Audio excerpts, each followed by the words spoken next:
Friends, నేను మీ Swathi Barshetti agriculture. First time Triveni నన్ను ఇంటర్వ్యూ తీసుకుంటుంది. నా గురించి ఏంటో తెలుసుకోవాలనుకుంటుందంట. చూద్దాం మరి ఏం క్వశ్చన్స్ వేస్తుందో, ఏం అడుగుతుందో. హాయ్ ఫ్రెండ్స్, నేనైతే నాకున్న డౌట్స్ అయితే ఈరోజు క్లారిఫై చేసుకుందాం అనుకుంటున్నా.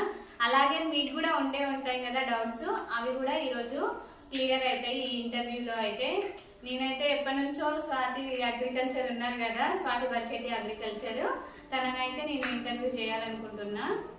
ఈరోజు అది రాసి పెట్టుకున్నా, మర్చిపోతానేమో అనేసి అవి రాసి పెట్టుకుంది. ఏది కూడా వదిలిపెట్టదంట, అడుగుతుందంట. ఫ్రెండ్స్ చూద్దాం మరి డౌట్స్ క్లారిఫై చేసుకోవాలనుకున్నా.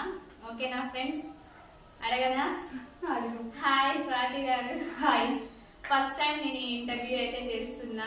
మిమ్మల్ని కలవడమే నాకు చాలా హ్యాపీగా ఉంది. నాకు కూడా హ్యాపీగా ఉంది. చెప్పు, ఏం క్వశ్చన్ వేస్తుందో ఫ్రెండ్స్, భయం అవుతుంది. ఫస్ట్ క్వశ్చన్ ఏంటంటే, స్వాతి గారు మీరు ఎంతవరకు చదువుకున్నారు? నాది ఇంటర్ కంప్లీట్ అయింది. ఇంటర్ కంప్లీట్ అయిందా? కంప్లీట్ అయింది. నాది MPC group. Nagarikal Mallikarjuna college. Same group, college వేరు. ఓకే, ఇంత చదువుకున్నారు కదా, మరి ఇంత చదువుకొని కూడా మీరు వ్యవసాయం పనులు చేస్తున్నారు, ఎందుకలా? ఎందుకంటే నాకు ఇంటర్ సెకండ్ ఇయర్ లోనే మ్యారేజ్ అయిపోయింది. అత్త మామ లేరన్నమాట. ఇక మా హస్బెండ్ కి పని ఏం రాదు. మీ హస్బెండ్ గారు మరి అంటే బావ కాదు, మా అమ్మమ్మ వాళ్ళు, మా తాత వాళ్ళ తమ్ముని కొడుకు అన్నమాట. మేనమామ వరుసన చేసుకున్నాం. మీ తాత వాళ్ళ తమ్ముని కొడుకు అట్లా చేసుకున్నారా? ఇక అమ్మమ్మ తాతయ్య లేరు, నాకు చనిపోయారు వాళ్ళు. నా పెళ్లి కాకముందుకే చనిపోయారు. ఇక వ్యవసాయం పనులు ఆయనకు రాదు. ఇక సిచ్యువేషన్ ఏంటంటే నేను చేసుకోవాలి. ఫస్ట్ స్టార్టింగ్ లో మా అమ్మ చేసింది. అమ్మ ఎంతవరకు చేస్తుంది, ఫస్ట్ నుంచి మా కోసం కష్టపడుతుంది. నా పెళ్లి అయినాక కూడా నా కోసమే మా అమ్మ కష్టపడుతుంది. ఎట్లా అని చెప్పేసి ఇక నేనే డిగ్రీకి చేసిన. డిగ్రీ కొద్ది రోజులు, ఫస్ట్ ఇయర్ కొద్ది రోజులు అయినా, ఒక నెల మళ్ళీ బంధు పెట్టి ఇక పనులన్నీ నేర్చుకొని ఇంకా నేను అన్ని పనులు చేస్తున్నాను అన్నమాట. అసలు ఇంత చదువుకుని కూడా చాలా మంది అయితే చదువుకున్న వాళ్ళు కనీసం పొలాల దిగాలంటేనే ఏదిగా ఇరిటేషన్ గా ఫీల్ అవుతుంటారు. ఇక కొంతమంది బురదలకు దిగి నార్మల్ గా ఇట్లా తీసుకొని ఇక చెక్కుకొని పోస్ట్ల కోసము, వీడియోస్ కోసం, ఫొటోస్ కోసం అయితే కొంతమంది పనిచేస్తూ ఉంటారు. కానీ మీరైతే మొత్తం బురదలే. ఇక నేను పొద్దున్న లేస్తే నాకు బురదే, నా స్నేహితులు ఎవరంటే బురదే. ఎందుకంటే 24 గంటలు 365 రోజులు నేను పని తప్ప వేరే నేను చూస్తున్నా. నేను కూడా ఫ్రెండ్స్ ఇట్లా మీ సర్కిల్ వాళ్ళు కూడా నార్మల్ గా ఏదైనా పెళ్లి అయినప్పుడు మాత్రమే మీరు కలుస్తున్నారు. నేను నార్మల్ టైంలో అయితే ఫ్రెండ్స్ తోటి తిరిగి కానీ అసలు ఏం లేదు. అన్నిటి వదిలేసుకొని కష్టానికి దిగబడి కష్టం చేసుకొని బతుకుతున్నా. ఏంటంటే మా సిచ్యువేషన్ అస్సలు బాగాలేదు. అత్త లేదు, మామ లేడు, మా హస్బెండ్ పని ఏం రాదు. తినడానికి వెళ్ళాలి కదా, నేను కష్టపడితేనే మాకు ఇంట్లోకి వెళ్తాను. అందువల్ల ఇక అన్ని పనులు నేనే చేసుకుంటాను అన్నమాట. ఇంకో సెకండ్ క్వశ్చన్, చాలా మంది అడుగుతున్నారు కదా, మీ హస్బెండ్ లేరా, మీరు ఒక్కరే ఎందుకు కష్టం చేయాలి, మీ హస్బెండ్ కూడా చేయొచ్చు కదా అనేసి అడుగుతున్నారు కదా. అది కూడా నేనైతే క్లారిఫై చేసుకుందాం అనుకున్నాను. మా హస్బెండ్ ఉండు, కాకపోతే ఇప్పుడు మాకు గొడవల వల్ల మేము దూరంగా ఉన్నాం. ఆయనకి ఏంటంటే అప్పుడు అక్కడ ఉన్నప్పుడు కూడా పని ఏం రాదు. ఎంతసేపు ఉన్న డ్రైవింగ్ పని. ట్రాక్టర్ పొలం పెట్టేటప్పుడే ఆ ట్రాక్టర్ పోతాడు, దున్నుతాడు, ఇంటి దగ్గర ఉంటాడు. ఇక ఆయన పనులు ఏం చేయడు. కొద్దిగా గొడవలు, పర్సనల్ గొడవల వల్ల దూరంగా ఉంటున్నాం. కాకపోతే నా వీడియోలకు మాత్రం సపోర్ట్ చేస్తాడు. ఇప్పుడు నేను ఇంతమందికి ధైర్యంగా ముందుకు వచ్చి చేసుకుంటున్నా అంటే మా హస్బెండ్ సపోర్ట్. మేము ఇంత గొడవ పడ్డా కానీ నువ్వు ఎందుకు వీడియోస్ తీస్తున్నావు అని ఏం నన్ను అనడు. ఎందుకంటే నేను చేసే కష్టం అలా మనము ఎంత వీడియోస్ తీసినా కానీ మన హస్బెండ్ సపోర్ట్ లేని అసలు మనం బయటకి రాలేము. ఇంత దూరం వచ్చామంటే మా హస్బెండ్ సపోర్ట్. కాకపోతే తన కొన్ని బ్యాడ్ అలవాట్ల వల్ల దూరం వస్తుంది. ఆయనకు పని ఏం రాదు ఎంతసేపు ఉన్నా కానీ. నా పరంగా నేనైతే ఏమనుకుంటున్నా అంటే, ఏదన్నా హెల్ప్ చేయాలనుకుంటే ఇద్దరిని కలపడమే అదొక పెద్ద హెల్ప్. పిల్లలకి ఆయన కొంచెం మారితే పిల్లలని మంచిగా చూసుకోవాలి, మంచి కనీసం ఆయన ఏదో ఒక చిన్న పని చేసినా నాకు చాలా help అయింది. ఇప్పుడున్న సిచ్యువేషన్ ఏంటంటే భార్య భర్త ఇద్దరు కష్టపడితేనే ఇంట్లోకి వెళ్తారు. ఇప్పుడు నా సిచ్యువేషన్ ఏంటంటే ఆయన పని చేయడు, మాకు ఇంట్లోకి రూపాయి ఇవ్వడు, అన్ని నేనే ఎలా తీసుకోవాలి, ఇంట్లో ఎన్ని ఖర్చులు ఉంటాయి, మళ్ళీ పిల్లలకు స్కూల్ ఫీజు. ఇప్పుడు మాకు కాలం కావట్లేవు, పంటలు పండట్టు, నేను కష్టం చేసుకొని నా పిల్లల్ని చదివించుకుంటున్నాను. సో చాలా కష్టం వెళ్ళడం, ఒక్కొక్క రోజు మేము తినకుండా కూడా పడుకుంటాం. సో అంత దారుణమైన సిచ్యువేషన్ అది. తినకుండా ఎన్నో రాత్రులు గడుపున్నాం. ఎందుకు నాకు ఈ పరిస్థితి, నేను ఇట్లా చదువుకున్నా ఏదైనా జాబ్ చేసుకున్నామంటే మళ్ళీ స్కూల్లో కూడా చెప్పొచ్చు, కానీ మళ్ళీ వ్యవసాయం చేసేటోళ్ళు లేదు. మా హస్బెండ్ వ్యవసాయం చూసుకున్నా నేను అట్లా చెప్పేదాన్ని, ఆయన ఏది చూసుకోడు, సిచ్యువేషన్స్ బాగాలేక ఇక అన్ని బాధలు పడవలసి వస్తుంది.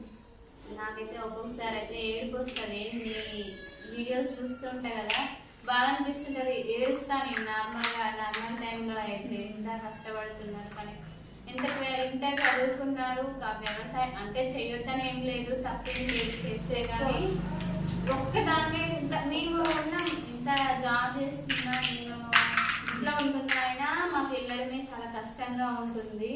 ఇవన్నీ చూసుకోవాలంటే ఇంట్లో పిల్లల చదువులు అవన్నీ చూసుకోవాలంటేనే మాకు అసలు వెళ్ళట్లేదు. నువ్వు ఒక్కదాన్నే కష్టం చేసుకుంటూ ఇంత నెట్టుకొస్తున్నావు అంటే చాలా గ్రేట్. నెక్స్ట్ ఇంకో క్వశ్చన్, అసలు మీది మర్రూరేనా? మాది మర్రూరు కాదు, మాది ఎండపెద్ది. నాన్న చనిపోయిండు, మా చిన్నప్పుడే నాన్న చనిపోయిండు. నాకు తండ్రి ప్రేమ తెలియదు, మా పిల్లలకు కూడా తండ్రి ప్రేమ తెలియదు. అట్లానే అవుతుంది ఇప్పుడు. మన తాగి తను చనిపోయిండు. చనిపోయినాక ఇక మా అమ్మాయి వాళ్ళు మా అమ్మమ్మ వాళ్ళకి తీసుకొచ్చారు. అప్పుడు నాన్న చనిపోయినప్పుడు కూడా బాగా అప్పులైనవి మాకు. అసలు మాకు ఎకరం ఉండేది, అది అమ్మినా కానీ తీరని అప్పులు. ఇక ఇక్కడికి వచ్చి మా అమ్మ రేత్రి బాగా పని చేసి మమ్మల్ని జాగ్రత్త, అసలు ఇల్లు మాకు ఒక 6 ఏళ్ళు లేదు. మా అమ్మ ఉష్క తట్టలు మోసి మమ్మల్ని పెంచి పెట్టేసింది.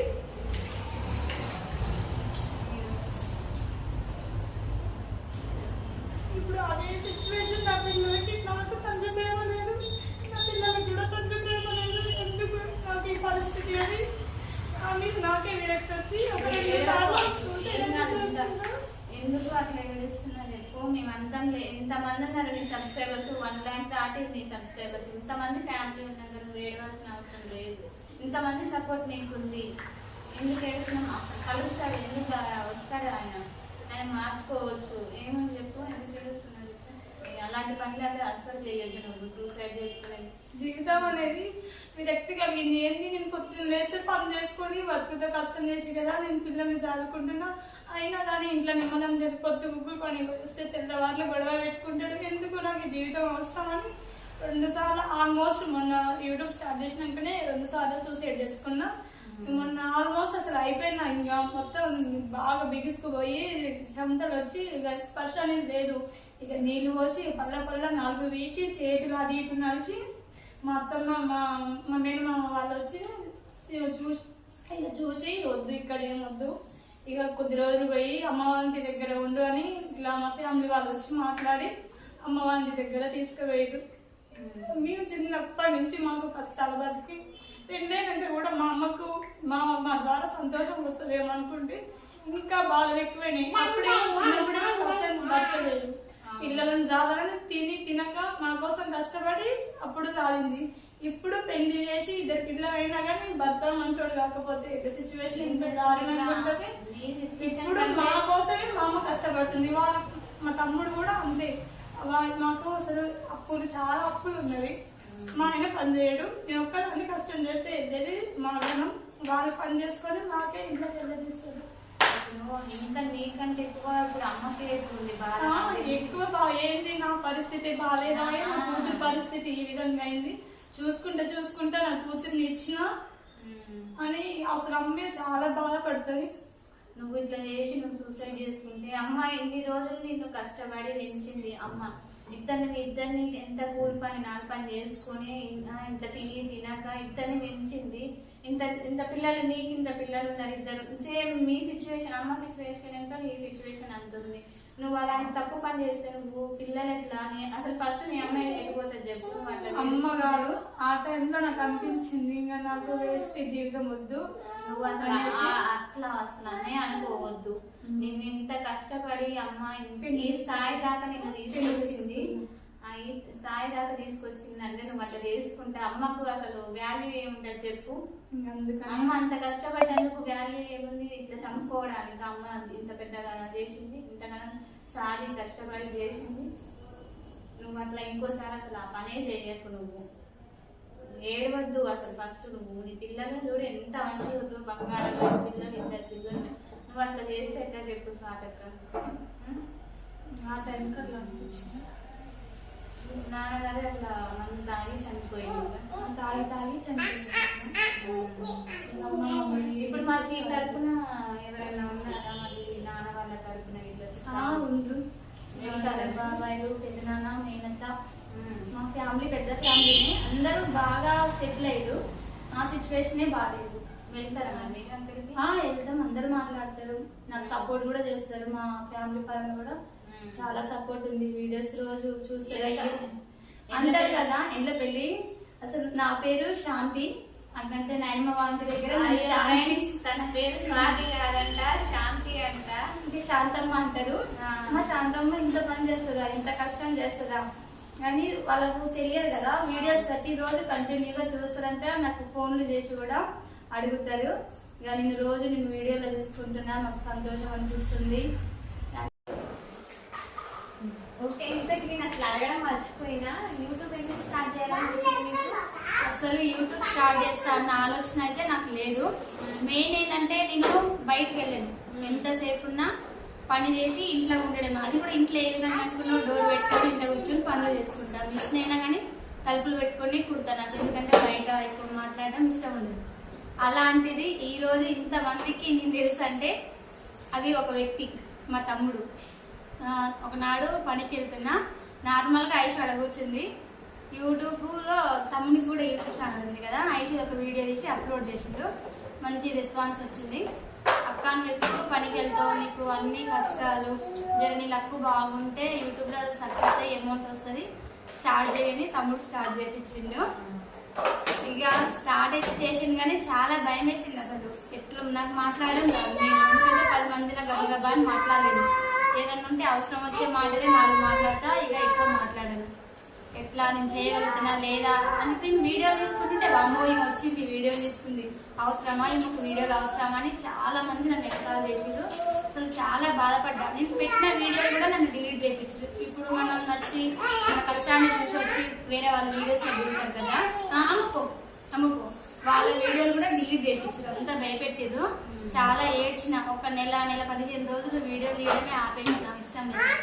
ఇక తమ్ముడు ఉండి ఇక భయపడొద్దు, నువ్వు ముందుకు వెళ్ళాలి, నీకు లోకంతో నీకు అవసరం లేదు, నీకు మామయ్య అంటే మాకు మామయ్య అవుతుంది కదా నా హస్బెండ్, మామయ్య సపోర్ట్ ఉంది, నువ్వు మంచిగా వీడియోస్ తీసుకొని తమ్ముడు చెప్పిండు.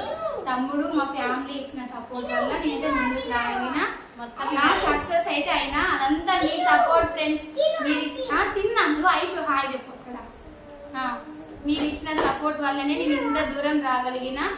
నేను ఎవరి దగ్గర కూడా ప్రమోషన్ కోసం పోలేదు, నా కాళ్ళ మీద నేను సొంతంగా ఎదగగలిగిన అంటే అది మీరు ఇచ్చిన సపోర్టే ఫ్రెండ్స్. మీ సపోర్ట్ నాకు ఎప్పుడు ఇలాగే ఉండాలి, నన్ను ఇంకా ముందుకు తీసుకెళ్ళాలి. ఎందుకంటే నేను పడే కష్టం మీరు చూస్తారు. ఒక్కనాడు కూడా ఇంటికాడ ఉండకుండా పనికి వెళ్తా. అందరూ వీడియోల కోసం పొలం పనులకు పోయినట్టు వీడియోలు పెడితే నేను మాత్రం నేను చేసే పని న్యాచురల్ గా తీసి అందులో పెడుతున్నా, అంతేగాని వీడియోస్ కోసం మాత్రం కాదు ఫ్రెండ్స్. మీ సపోర్ట్ నాకు ఉండాలి. దీనికి అందరి మూల కారణం గణేష్ అనమాట.